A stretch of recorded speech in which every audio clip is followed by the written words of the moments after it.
The only thing more terrifying than seeing an alien in your bedroom at 3 a.m. is what it told me about why we dream. And this truth, what this being from another world showed me about the real purpose of our dreams, changes everything you think you know about consciousness. Forget what scientists tell you. Forget the theories about memory consolidation and random neural firing. I'm talking about a function so fundamental, so powerful, that once you understand it, you'll never see sleep the same way again. I just warn you, this information comes at a price. It will illuminate some incredible possibilities in your life, but it will shatter comfortable illusions you've held for years. If you're willing to confront what you've been told is impossible, turn on notifications.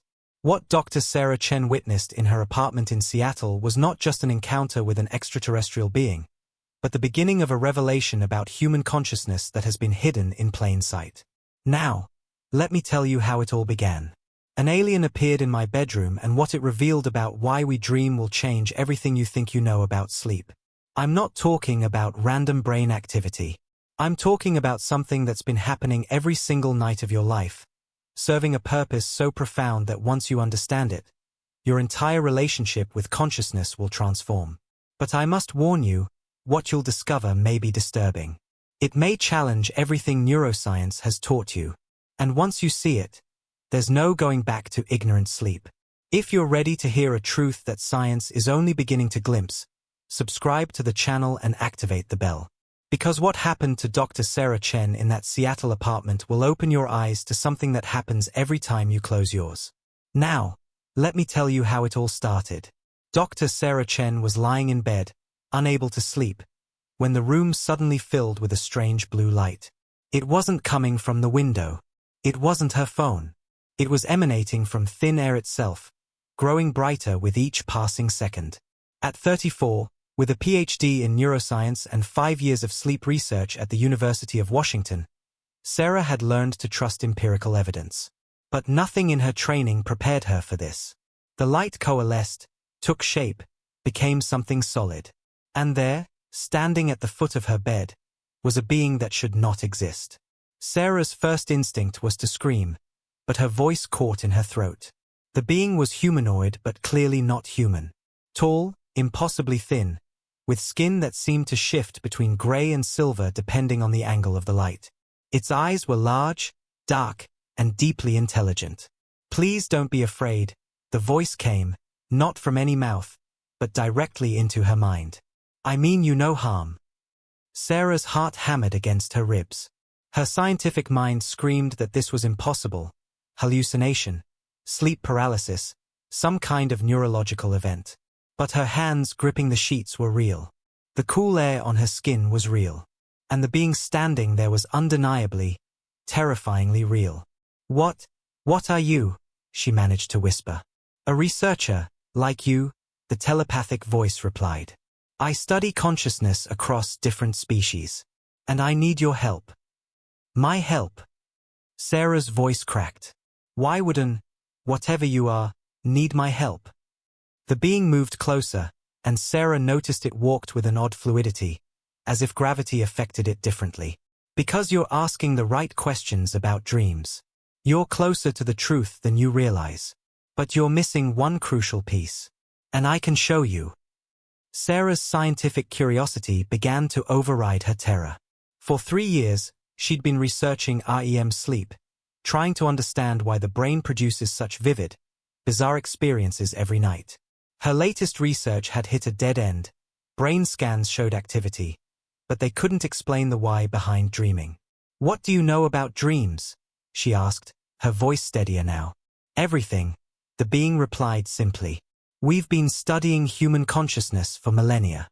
And dreams are not what your science thinks they are. They're not random. They're not just memory consolidation. They're something far more important." Sarah sat up slowly, her researcher instincts taking over. "If you know so much, why tell me?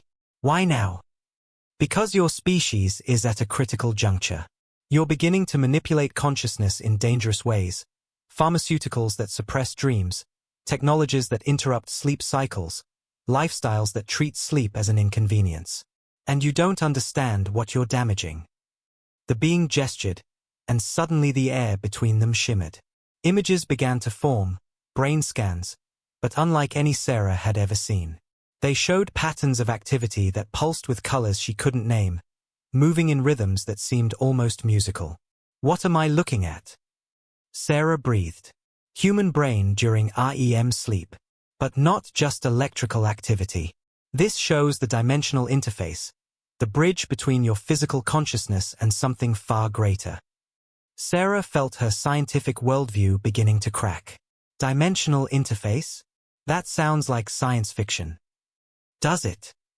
The being tilted its head. Your quantum physicists already accept that reality exists in multiple dimensions simultaneously. Your consciousness researchers acknowledge that awareness might not be confined to the brain. I'm simply connecting dots your science has already discovered but refuses to integrate. Over the next hour, as the night deepened around them, the being taught Sarah things that would revolutionize her understanding of human consciousness. "Let me ask you something," the being began. "In your research, what percentage of human life is spent sleeping?" "About a third," Sarah answered automatically. 8 hours out of 24, on average. "And what percentage of that sleep is spent dreaming?" "Roughly 20 to 25% of total sleep time. So about 2 hours per night, though it increases in later sleep cycles." "Correct. Now, from an evolutionary perspective, does it make sense that humans would spend approximately 6 years of their entire life in a state that serves no essential purpose?" Sarah paused. It was a question she'd asked herself countless times. The prevailing theories suggest dreams help consolidate memories, process emotions, solve problems. All partially true, the being interrupted. But those are side effects, not the primary function.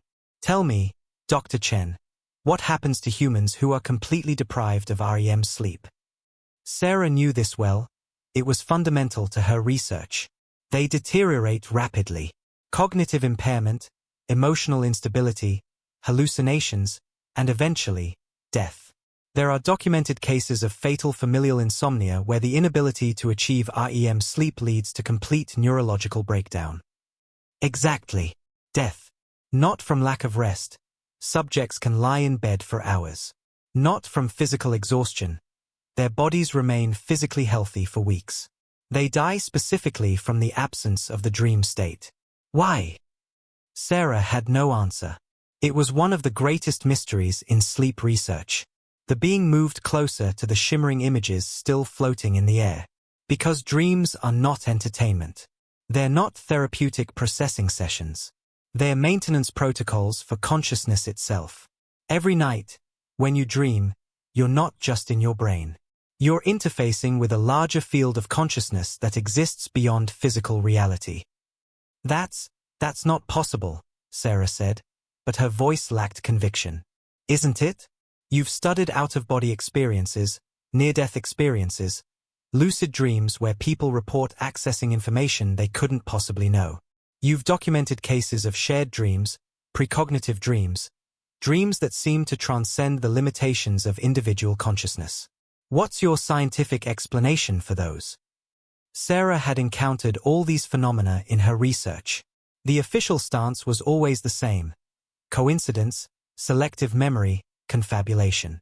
But she'd seen too many cases that didn't fit those explanations. "Show me," she said finally. "Show me what you mean." The being reached out one long, slender finger and touched Sarah's forehead. She felt a jolt, like electricity but not painful, more like a tuning fork resonating through her entire being. "Close your eyes," the telepathic voice instructed. "I'm going to show you what happens when you dream, but you'll remain conscious through it." Sarah hesitated, then complied. The moment her eyes closed, her perception exploded outward. She was still aware of her body in the bed, but simultaneously, she was elsewhere. It was like being in two places at once, her physical form in Seattle, but her consciousness expanding into a vast space that had no physical coordinates. "What you're experiencing now," the being's voice came from everywhere and nowhere, "is what happens naturally every time you enter REM sleep. Your consciousness detaches from exclusive identification with your physical brain and connects to what we call the collective field. Sarah could perceive it, a vast network of light, countless threads connecting to countless points. Each thread pulsed with information, with memory, with experience. The collective field is shared consciousness, the being continued. Every human who has ever lived contributes to it. When you dream, you're not just processing your own memories. You're uploading your daily experiences to this field and downloading patterns, insights, and information from the collective human experience. But Sarah struggled to find words while experiencing this overwhelming sensation. That's like saying we're all connected in some kind of psychic network. Not psychic, quantum. Your scientists already know that particles can be entangled across vast distances, sharing information instantaneously. Consciousness works the same way. The brain is not the source of consciousness, it's a receiver and transmitter. Dreams are the nightly calibration process. Sarah watched in or as her own consciousness, or what she perceived as herself, moved through this field. She could see memories that weren't hers.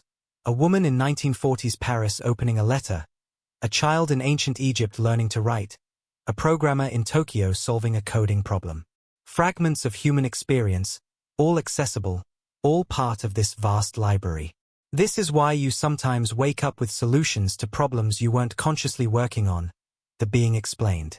This is why artists dream their creations, why scientists dream their discoveries. They're not creating from nothing, they're accessing the collective field where human knowledge and potential exist in patterns waiting to be recognized. The being guided Sarah's awareness to a specific area of the field. Look here. These are trauma patterns, collective human suffering that needs processing. When you dream about falling, about being chased, about losing teeth, these aren't random anxieties. You're processing both personal and collective fears, helping to metabolize the emotional residue of human experience. Sarah felt herself being gently pulled back to her body. She opened her eyes, gasping as if she'd been holding her breath underwater. What just happened? I showed you one night's worth of dream function in compressed time, the being said. Normally, this happens over multiple sleep cycles, and you don't remember most of it because your brain can't translate quantum information into linear narrative. That's why dreams seem bizarre. You're trying to interpret multidimensional experience through a three-dimensional filter. Sarah's hands were shaking. Everything she thought she knew about neuroscience was being reorganized in real time. So when we dream, we're actually, what? Maintaining human consciousness as a species. Precisely. Individual humans are like cells in a larger organism. Each cell needs to exchange resources with the body, eliminate waste, receive instructions. Dreams serve that function for consciousness. You upload your experiences, download collective wisdom, process traumas both personal and ancestral, and receive what you might call updates to your psychological operating system. The being manipulated the floating images again. Now Sarah saw statistical data, graphs showing correlations she'd never considered. Societies that honor dreams, indigenous cultures with dream-sharing practices, ancient civilizations that use dreams for guidance, show remarkable psychological resilience. Modern societies that treat sleep as waste time, that suppress dreams with alcohol and pharmaceuticals, that interrupt natural sleep cycles with artificial light and constant stimulation. These societies show epidemic levels of mental illness, disconnection, and cognitive decline. Sarah thought about her own research, about the sleep crisis in modern society. We are experiencing unprecedented levels of sleep disorders. Because you're cutting yourself off from essential consciousness maintenance. Imagine if you told people to stop eliminating waste from their bodies. Toxins would accumulate, systems would fail, death would follow. The same thing happens when you chronically deprive yourself of proper dream function. Psychological toxins accumulate, unprocessed trauma, fragmented identity, disconnection from collective human wisdom. But not all dreams feel the same, Sarah said, her scientist mind engaging fully now. We have different types of dreams, anxiety dreams, wish fulfillment dreams, nightmares, lucid dreams. How do those fit into this model? The being seemed pleased by the question. Excellent. Let me explain the different categories of dream function. The floating images shifted, organizing into distinct patterns. First, maintenance dreams. These are the most common, about 60% of your dream time. Random seeming fragments, mundane activities, bizarre combinations. These are your consciousness sorting through daily experience, filing memories into appropriate categories in the collective field, discarding irrelevant data. They seem meaningless because they're background processes, like your computer defragmenting a hard drive. Sarah nodded. That matched what she'd observed in sleep labs. Most dreams were indeed mundane fragments. Second, processing dreams. About 25% of dream time. These are the dreams where you're working through emotional challenges, rehearsing social scenarios, problem solving. You're not just processing your own experiences, you're accessing similar patterns from the collective field to find solutions that have worked for others. So when I dream about failing a test, even though I graduated years ago, you're accessing the collective pattern of performance anxiety and working through your version of it. Millions of humans have experienced that fear. The pattern exists in the field. Your consciousness rehearses it during sleep to maintain psychological resilience. Third category, integration dreams. About 10% of dream time. These are more coherent narratives where your consciousness is actively integrating new understanding, reconciling contradictions in your belief systems, updating your model of reality. These often occur during periods of life transition, adolescence, major life changes, spiritual awakening. Sarah recalled her most vivid dreams had indeed occurred during times of personal transformation. Fourth, collective processing dreams. About 3% of dream time, but extremely important. These are dreams where you're processing events or traumas that affect humanity as a whole.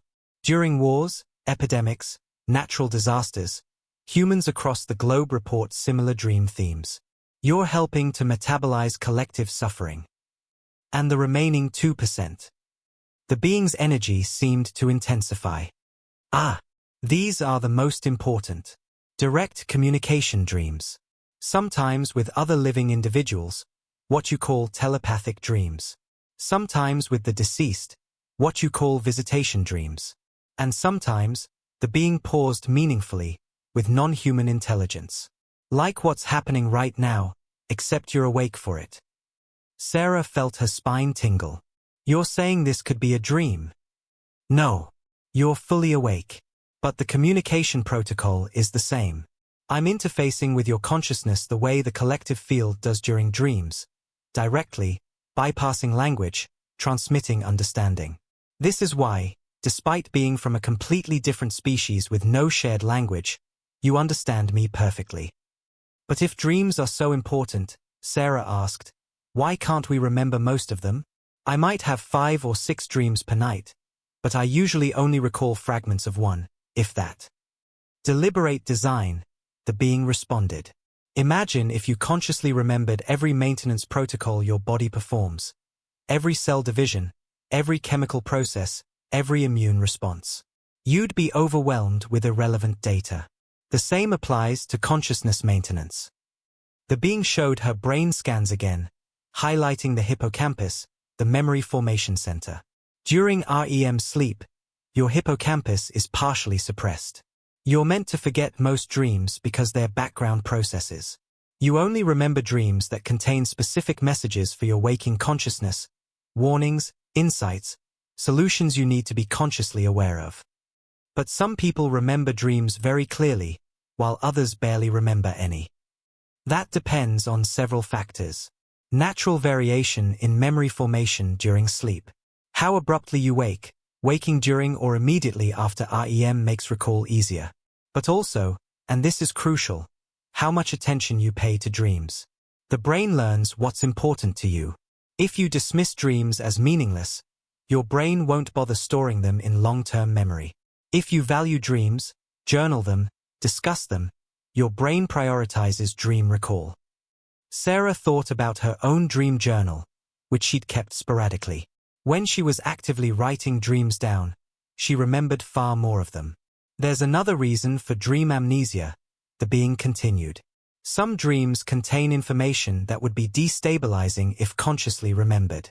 Dreams where you've processed deep trauma, accessed disturbing collective memories, or interfaced with aspects of reality your waking mind isn't ready to integrate. The amnesia is protective. Nightmares, though, we tend to remember those vividly. Because nightmares are alarm signals. Something in your psychological system needs urgent attention. The collective field is flagging an issue, unprocessed trauma, suppressed fear, ignored intuition about danger. Nightmares are meant to be remembered because they're meant to motivate waking action. What about lucid dreams? Sarah asked. When dreamers become conscious within the dream and can control the narrative, how does that fit into maintenance protocols? The being's energy shifted, became almost excited. Now we're getting to advanced function. Lucid dreaming is your species beginning to consciously navigate the collective field. Instead of passively receiving the nightly maintenance protocol, you're actively exploring. New images appeared, brain scans showing different patterns during lucid dreams versus normal dreams. See this? During normal REM sleep, the prefrontal cortex, your executive function center, is mostly offline. That's why dreams are bizarre, why you accept absurd situations without question. But during lucid dreams, the prefrontal cortex activates while you remain in REM. You achieve simultaneous awareness of both the physical brain state and the quantum consciousness state. And that's safe? Recommended. It's natural evolution. Your species is becoming more conscious, more capable of navigating multiple states of awareness simultaneously. Lucid dreaming is training. The more humans who learn to consciously navigate the dream state, the more capable your collective consciousness becomes. The being paused, and Sarah sensed a warning coming. However, there are dangers. Some lucid dreamers try to treat the dream state like a playground, purely for entertainment or wish fulfillment. This is like using a nuclear reactor to heat your coffee. The dream state is powerful. It connects you to the collective field, to other consciousnesses, to realms of experience that can be overwhelming. What kind of dangers? Loss of boundary between dream and waking. Inability to properly process trauma because you're controlling the narrative instead of letting the natural integration process occur. Accessing areas of the collective field that contain humanity's darkest experiences, wars, atrocities, profound suffering, without proper psychological preparation. Sarah had read case studies of lucid dreamers who'd experienced psychological disturbances. The standard explanation was always that they had underlying mental health issues. But what if? There's also the matter of non-human entities, the being continued. The collective field is not exclusively human. Other forms of consciousness exist there, some benevolent, some neutral, some less so. Most dreamers are protected by their amnesia and lack of conscious control. Lucid dreamers remove those protections. They become visible to other entities. A chill ran down Sarah's spine. Are you saying there are dangerous beings in the dream space? I'm saying consciousness is vast, and not all consciousness shares human values or interests. Most lucid dreamers never encounter problems because they stay within familiar human patterns. But some venture too far, too fast, without understanding what they're doing. It's like the difference between swimming in a pool versus diving into the ocean. One is controlled and safe. The other requires respect, preparation, and awareness of what exists in the depths. Sarah stood up and walked to her window, looking out at the Seattle skyline, lit by streetlights and office buildings that never slept. We're destroying this, aren't we? Modern society, the sleep deprivation, the pharmaceutical suppression of dreams, the constant stimulation that prevents proper rest. We're damaging the collective consciousness maintenance system. Yes, the being said simply. And the effects are accelerating. Look at your society's mental health crisis. Depression and anxiety at epidemic levels. Cognitive decline in younger populations. Disconnection, polarization, inability to process collective trauma. These aren't separate issues, they're symptoms of impaired consciousness maintenance. Sarah thought about her own research data. Sleep disorders had increased 300% in the last 30 years.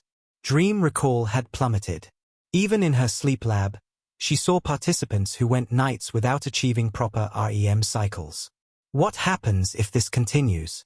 If we keep disrupting natural sleep and dream cycles? The being was silent for a long moment. Species-level consciousness degradation. Imagine a body where cells stop communicating with each other, stop exchanging resources, stop eliminating waste. The body doesn't die immediately, it degrades. Systems fail progressively. Eventually, the organism can no longer maintain coherence. You're describing collective psychosis. I'm describing what happens when a species loses connection to its consciousness maintenance system. You've seen it already in smaller scales, isolated communities that descend into mass delusions, historical periods where entire societies embraced insane ideologies. These happen when collective dream function is severely impaired, through trauma, through suppression, through deliberate manipulation. Sarah felt sick. Can it be reversed? Yes, but it requires your species to remember what sleep is actually for. To honor dreams as essential, not inconvenient. To restructure society around natural sleep cycles instead of forcing consciousness into artificial patterns that maximize productivity at the cost of psychological health. Tell me something practical, Sarah said, returning to her bed and sitting down. Something I can actually use. If dreams are this maintenance system, how do we optimize it? How do we work with it instead of against it? The being seemed to appreciate the question. I'll give you protocols that your species used to know but has mostly forgotten. The floating images shifted to show circadian rhythms, sleep architecture, REM cycles. First, respect natural sleep cycles. Your body has internal timing, circadian rhythms synchronized to daylight. Modern society forces you to ignore these signals with artificial light, caffeine, irregular schedules. Every time you override natural tiredness, you're disrupting the maintenance protocol. So, regular sleep schedules, darkness at night, morning light exposure. Yes, but not just for better sleep. For proper consciousness maintenance. Going to bed and waking at consistent times ensures your REM cycles occur at optimal points when the collective field is most accessible. The collective field has timing. Everything does.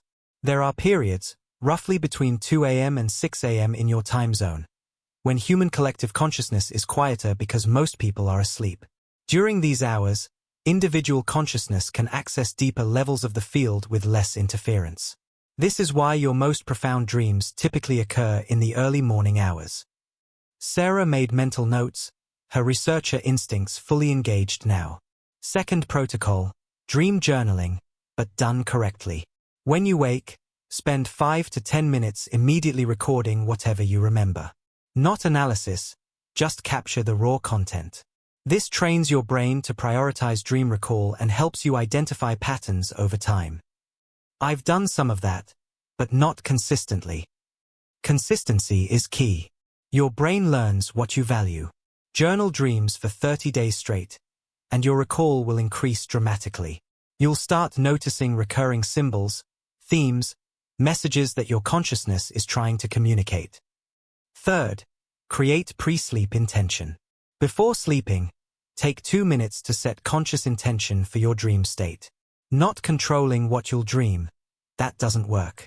But stating intention like, I welcome insights about specific problem, or I'm open to processing whatever needs attention, or I seek connection with collective wisdom. Does that actually influence dreams? Absolutely. Your intention acts like search parameters for the collective field. You're still receiving the necessary maintenance protocols, but you're also directing some of your consciousness towards specific areas of exploration. Fourth protocol, respect the transition states. The moments between waking and sleeping, hypnagogic and hypnopompic states, are when you're most consciously connected to the field while still aware. Don't rush through them. Don't immediately grab your phone or jump into activity. Spend a few minutes in that liminal space, observing what arises. Sarah realized she always rushed through those moments, either fighting to stay awake or immediately checking email upon waking. Fifth, eliminate dream suppressants. Alcohol, cannabis, many prescription medications, even antihistamines, These suppress REM sleep. Occasional use might not cause permanent damage, but chronic suppression is like refusing to eliminate waste from your body. The psychological toxins accumulate. What about sleeping pills? Many people can't sleep without them. Most sleeping pills don't produce natural sleep architecture. They produce sedation, unconsciousness without proper REM cycling. Users feel rested physically but are starved of dream function. Long-term use leads to the cognitive and emotional problems I mentioned earlier. Okay, but what about interpretation? Sarah asked. If dreams are messages from the collective field, how do we understand them? The symbolism often seems too bizarre to decode. This is where Western psychology got partially correct and partially wrong, the being said. Freud and Jung understood that dreams use symbolic language, but they tried to create universal interpretation dictionaries. This symbol always means that. It doesn't work that way. New images showed various dream symbols: falling, flying, water, animals, architecture. Dream symbols are personal and cultural. Water might represent emotions for one person, chaos for another, cleansing for a third, depending on their relationship with water, their cultural context, their personal experiences. The collective field speaks to you in your own symbolic language. So, how do you interpret them? Feel, don't think. When you recall a dream symbol, notice your immediate emotional and bodily response. That response is the message. If you dream of a house and feel safe, the house represents security in your psyche. If you feel trapped, it represents constraint. The symbol is a vehicle for the feeling, and the feeling is the actual communication.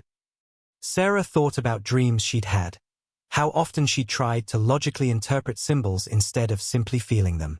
Also, look for patterns over time. A symbol might appear in multiple dreams across weeks or months, each time revealing a deeper layer of meaning. Your consciousness works in spirals, returning to core themes from different angles until full integration occurs. What about precognitive dreams? Dreams that seem to predict the future. The being's energy shifted. Time is not linear in consciousness space. In the collective field, all potential timelines exist simultaneously. Some dreams access probable futures based on current trajectory. They're not predicting fixed events, they're showing you where current patterns lead. So, if I dream about a car accident, it could be literal warning based on patterns you've subconsciously noticed. Your brakes need service, you're driving while exhausted, the route you take has dangerous conditions. Or it could be symbolic, collision of life paths, need to change direction, warning about unconscious behavior leading to damage. How do you know which? Context and feeling. Precognitive dreams have a different quality, sharper, more vivid, with a sense of urgency. Symbolic dreams feel more fluid, more emotionally complex. But ultimately, treat all warning dreams seriously. Investigate both literal and symbolic possibilities. Sarah glanced at her clock. Hours had passed. Dawn was approaching, painting the sky outside her window with pale light. Why are you telling me all this? She asked. You said your species has been observing humans for millennia. Why reveal this information now? The being was quiet for a long moment. Because the stakes have changed. Your technology is advancing faster than your wisdom. You're developing tools that can manipulate consciousness, direct brain stimulation, artificial intelligence that mimics human thought, potential digital consciousness. You're approaching a threshold where you could fundamentally alter or even bypass the natural consciousness maintenance system. And that's dangerous. Imagine if you developed technology to eliminate the need for sleep entirely. Many of your people would celebrate. More productive hours, no waste time. But without dream function, without regular interface with the collective field, human consciousness would degrade rapidly. Within a generation, you'd lose connection to collective wisdom, accumulated human experience, the integration protocols that maintain psychological health. Sarah felt a chill. She'd read about research into sleep elimination drugs, into neural implants that could replace natural sleep with direct brain stimulation. There are other concerns, the being continued. Some of your leaders, corporations, institutions, they're beginning to understand, consciously or unconsciously, that sleep and dreams represent a space they can't control. 8 hours when people aren't consuming, aren't working, aren't being influenced by media and propaganda. There's growing interest in technologies that could manipulate dream content, harvest dream data, even colonize dream space for commercial purposes. That's dystopian. It's already beginning. Dream tracking apps, devices that claim to enhance or control dreams, pharmaceuticals marketed as sleep aids that actually suppress natural REM function. None of this is accidental. And if your species doesn't understand what dreams actually do, you won't recognize the danger until the damage is severe. The being moved toward the window where the sunrise was growing brighter. "I'm leaving now," it said.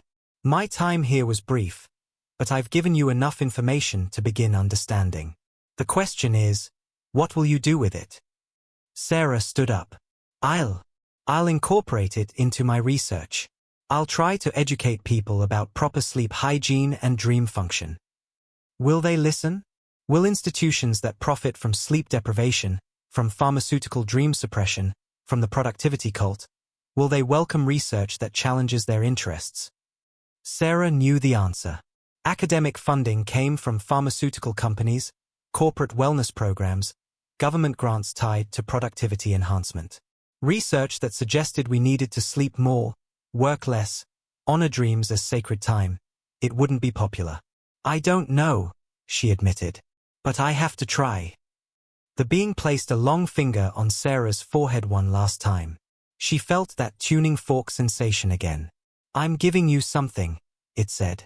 "The ability to remember this encounter clearly, unlike most communication dreams.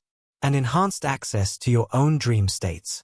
You'll find that you can achieve lucid awareness more easily now, navigate the collective field with greater skill. Use these gifts wisely."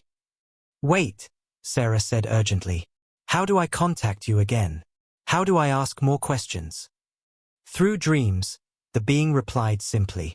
"Set intention before sleep. I monitor human consciousness constantly. If you need guidance, ask in the dream state.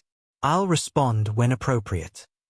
The being began to fade, becoming translucent. "One more thing," its voice came, growing distant. "Tell others what you've learned, but be wise about it. Some will call you crazy. Some will try to discredit you. Some will understand. Focus on those who are ready. The collective field will guide those who need this information to find it." And then it was gone.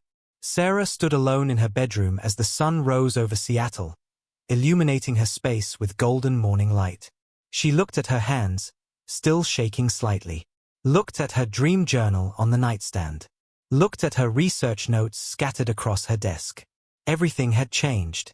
And yet, looking at the sunrise, at the new day beginning, Sarah felt something she hadn't felt in years: purpose. 6 months later, Dr. Sarah Chen presented her research at a neuroscience conference. Not the full truth. She wasn't ready to discuss alien encounters with her academic colleagues. But the fundamentals, dreams as essential consciousness maintenance, the dangers of chronic REM suppression, the evidence that proper dream function correlates with psychological resilience and cognitive health. The response was mixed. Some dismissed her work as unscientific. Others were intrigued but cautious. But a few, a crucial few, approached her afterward with a hunger in their eyes. "I've been dreaming about this research," one young scientist said. "Before you even published it, I dreamed that dreams were more important than we understood." Sarah smiled. The collective field was working exactly as the being had described. She'd also been experimenting with her enhanced dream abilities. Every night, she set intention before sleep. Sometimes she explored the collective field, witnessing the vast network of human consciousness in ways that still left her in awe. Sometimes she processed her own fears and challenges, finding that dream work was more effective than any therapy she'd tried. And twice, she'd encountered the being again in lucid dreams, receiving additional guidance. But the most profound change was in how she lived. She honored her sleep, kept her circadian rhythm consistent, journaled her dreams religiously, and shared what she'd learned with anyone who showed genuine interest. Her research productivity had actually increased, not because she was sleeping less, but because she was sleeping better. Solutions to complex problems appeared in her dreams. Creative insights flowed more freely. She felt connected to something larger than herself, connected to the vast human project of understanding consciousness. One evening, while reviewing dream journals, she noticed a pattern. Multiple participants in her study were dreaming similar themes, not exactly the same content, but archetypal patterns of transformation, of awakening, of connection. The collective field was active, processing something at a species level. Sarah opened her window, letting in the cool evening air. Somewhere out there, millions of people were preparing for sleep, unaware of the extraordinary function their dreams would serve tonight. Unaware that they were part of a vast consciousness maintenance system that kept human awareness coherent, integrated, and connected to the wisdom of all who came before.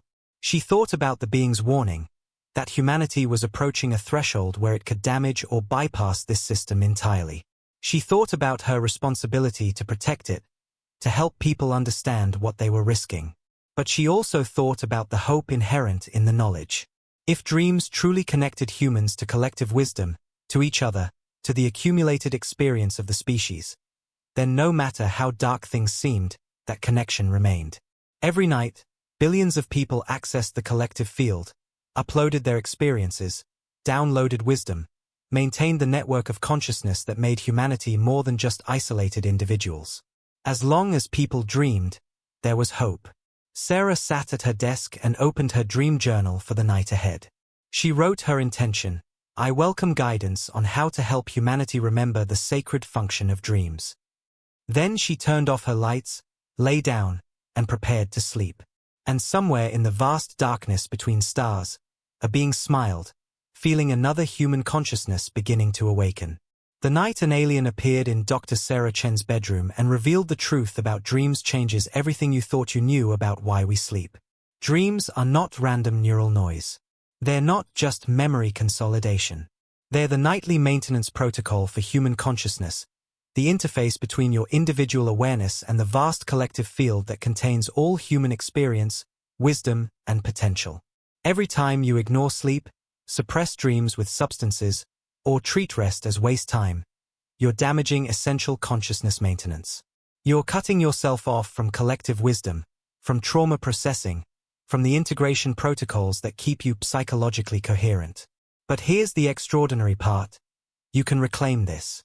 You can optimize your dream function, learn to navigate the collective field consciously, access the vast repository of human knowledge that exists in dream space. It starts with simple practices: consistent sleep schedules, dream journaling, pre-sleep intention, respecting the transition states between waking and sleeping. It continues with protecting your dream time, eliminating suppressants, honoring sleep as sacred rather than inconvenient. And for those ready to go deeper, there's lucid dreaming, conscious navigation of consciousness itself, training in states of awareness that humanity is only beginning to understand. This information has always been available. Indigenous cultures knew it. Ancient wisdom traditions taught it. Your own experience has hinted at it every time you woke from a dream with a solution you didn't consciously possess. The question is, what will you do with this knowledge? Will you continue treating sleep as an inconvenience, dreams as meaningless noise, consciousness as nothing more than brain activity? Or will you begin honoring the extraordinary function that happens every night? The maintenance of your connection to humanity's collective wisdom, the processing of personal and ancestral trauma, the integration of new understanding, the exploration of consciousness itself. The choice is yours. But choose wisely. Because every night you sleep, whether you remember it or not, you're interfacing with something far greater than your individual self. You're participating in the collective consciousness maintenance that keeps humanity sane, connected, and capable of evolution. So tonight, before you sleep, try this. Spend 2 minutes setting intention for your dreams. Not controlling them, but welcoming whatever insights, processing, or guidance needs to occur. Keep a journal by your bed. Write down whatever you remember upon waking. Do this for 30 days and notice what changes. Notice if problems resolve more easily. Notice if creative insights flow more freely. Notice if you feel more connected to something larger than yourself. Because that being wasn't lying to Dr. Sarah Chen. The truth about dreams is both simpler and more profound than science currently acknowledges. And once you experience it directly, you'll never see sleep the same way again. Leave a comment below sharing your most memorable dream or any patterns you've noticed in your dream life. Have you experienced precognitive dreams? Shared dreams with others? Solutions appearing in sleep? Let's start a conversation about what your consciousness is actually doing every night. And if you want more content exploring the hidden functions of consciousness, the truths that mainstream science is only beginning to glimpse, the knowledge that can transform how you experience reality, subscribe and activate notifications. Because Dr. Sarah Chen's encounter wasn't unique. It's happening to others. And the information is spreading, consciousness by consciousness, dream by dream, awakening by awakening. Sweet dreams, everyone. And remember, they're far more important than you've been told. 6 months after the alien revealed why we dream, Dr. Sarah Chen discovered something terrifying. What she found wasn't just about understanding dreams anymore. It was about a war being waged in the dream space itself, a war for control of human consciousness. And the side that's winning isn't the one you'd hope for. What happened to Dr. Sarah Chen changed everything. If you're ready to learn what's really being fought over in your dreams, turn on notifications. Dr. Sarah Chen woke up screaming. 3rd time that week. The digital clock read 3:47 a.m. Always between 3 and 4 a.m. when the collective field was most accessible. But these weren't enlightening dreams. These were attacks. She grabbed her dream journal with shaking hands. Same dream. I'm in the collective field, but there are dark shadows blocking my path. When I try to move past them, overwhelming fear forces me back. This started 2 weeks ago, right after she submitted her research paper on dream function. The paper connecting REM sleep to shared consciousness. The paper 3 peer reviewers rejected as unscientific speculation. Her phone buzzed. Unknown number. Stop your research. You don't understand what you're interfering with. Final warning. Sarah's hands trembled. Something had noticed her work. And it wasn't happy. I need help, she whispered to the empty room. The air began to shimmer with blue light. The being materialized quickly this time. You called. Your distress echoed through the field. What's happened? Sarah explained the nightmares, the threats, the feeling something was working against her. The being's telepathic voice turned grave. I was afraid of this. Dr. Chen, the collective field isn't neutral territory. It's contested. And you've made yourself visible to those who profit from keeping humanity asleep. Who? The holographic display appeared, but this time showed dark geometric structures absorbing light. Moving through them, entities. Not human. Not like the being. Something else. Parasitic consciousness. We call them the harvesters. They've been feeding on human dream energy for thousands of years. Sarah stared at the images showing energy transfers. Bright human consciousness flowing into dark structures, diminishing, being consumed. Human consciousness generates enormous energy during dreams, the being explained. Vivid emotions, fear, desire, despair, produce what we call emotional energy. The harvesters harvest it for power and sustenance. That's why people have so many nightmares. Exactly. Fear produces potent energy. Terror, even more. The prevalence of recurring nightmares trapping people in cycles of helplessness. Those are harvester operations. Statistics appeared. 70% of all dreams had negative emotional content. That ratio should be reversed, the being said. In healthy consciousness, dreams should be predominantly positive. But harvesters have manipulated humanity for so long that night-dominant sleep became the norm. How do they manipulate dreams?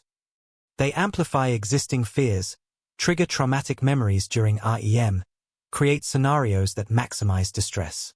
They've even influenced human society to create conditions generating more harvestable fear, stress, anxiety, trauma, sleep deprivation. Sarah thought about modern life, constant stress, 24/7 fear-based news, epidemic anxiety. They are deliberately creating these conditions. They can't control waking reality directly, but they can influence, whisper, nudge decision-makers toward policies generating more fear, more trauma. They've been doing it for millennia. The display shifted through historical scenes. Medieval Europe. Religious terror, constant warfare. The harvesters fed well. Dark structures grew massive in the collective field. 20th century. 2 world wars, genocides, nuclear threat. The harvesters' golden age. And now they're more sophisticated. They don't need wars. They use technology, media, social structures generating chronic low-level anxiety. Social media addiction, doom scrolling, outrage cycles. Every time humans sleep after consuming fear-inducing content, the harvesters feed. Sarah felt sick. My research threatens their food supply. Yes, you're teaching people to take back control of their dream space. To recognize manipulation. To starve the harvesters. That's why you're being targeted. But I'm just one researcher. You're a catalyst. The collective field connects all human consciousness. When one person awakens, that awakening ripples outward. Your paper was rejected by 3 reviewers, but thousands read it online. Some are beginning to understand. The display showed bright points of light appearing in the field, connecting, forming new patterns. These are humans waking up, learning to navigate dream space consciously, recognizing and resisting harvester manipulation. Maybe 0.01% of the population, but growing. And the harvesters are concerned. What happens if more wake up? The harvest diminishes. Human consciousness becomes less accessible to manipulation. The collective field returns to its natural, healthy state. Humanity evolves. They'll fight back. They already are. Your nightmares are attacks. The real battle happens in dream space. The being touched Sarah's forehead. Information flowed, ancient knowledge, now accessible. First, dream recognition. The moment you become aware you're dreaming, you gain power. Harvesters rely on your unconsciousness, but lucid awareness gives you control. Make reality checks habitual. Throughout your day, ask, am I dreaming?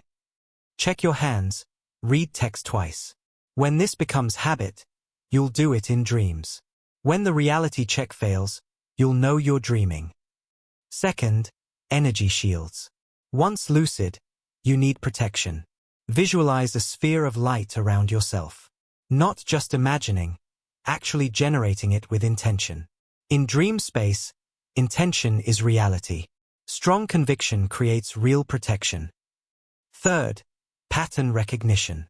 Learn harvester signatures, geometric patterns in backgrounds, muddy browns and sickly greens, feelings of being watched. When you recognize these signatures and acknowledge this is a harvester nightmare, you diminish their power. Conscious recognition starves them. Your role isn't to fight directly, the being continued. It's to spread knowledge. Create a cascade of awakening reaching critical mass. Statistics appeared, when 3 to 5% of humanity achieves conscious dream awareness, the entire system shifts. The field becomes too bright, too defended for harvesters to operate. 3 to 5%? That's hundreds of millions. It starts with 1, then 10, then 100. Growth is exponential. People who wake up naturally want to help others wake up. The being showed a 5-phase roadmap. Phase 1, individual awakening.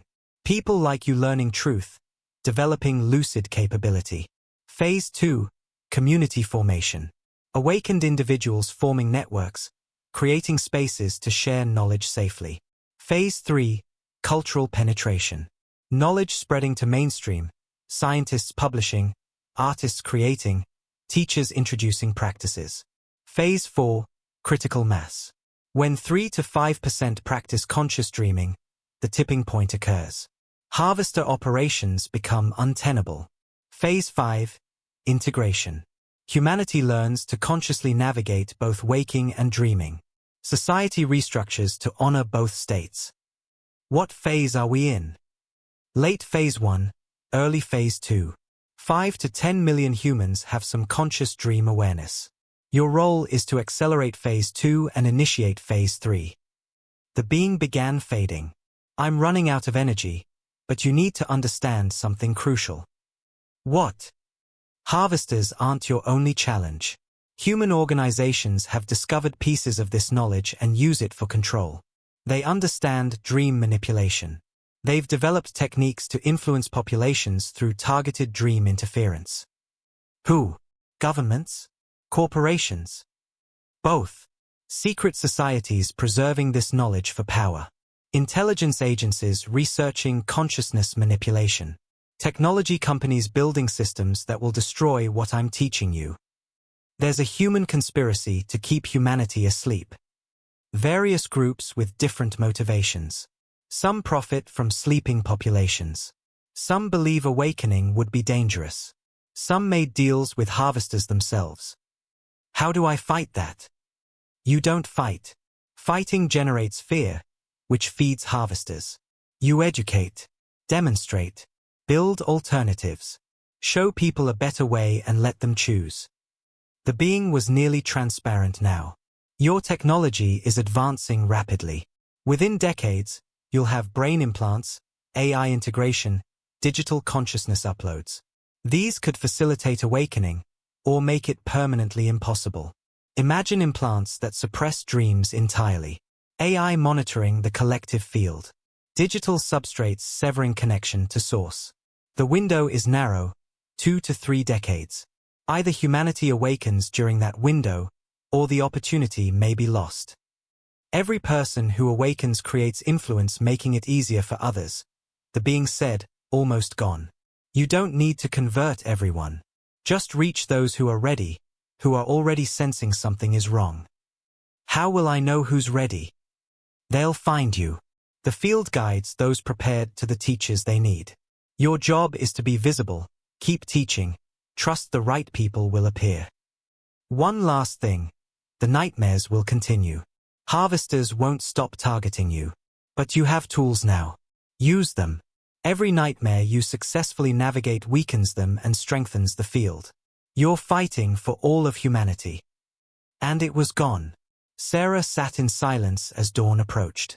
She opened her laptop and looked at her next research paper, more ambitious, proposing a consciousness model integrating everything she'd learned. Her academic reputation might not survive this. But she didn't care about reputation anymore. She cared about truth. About billions of humans unaware their dreams were being harvested, unaware they had power to reclaim their consciousness.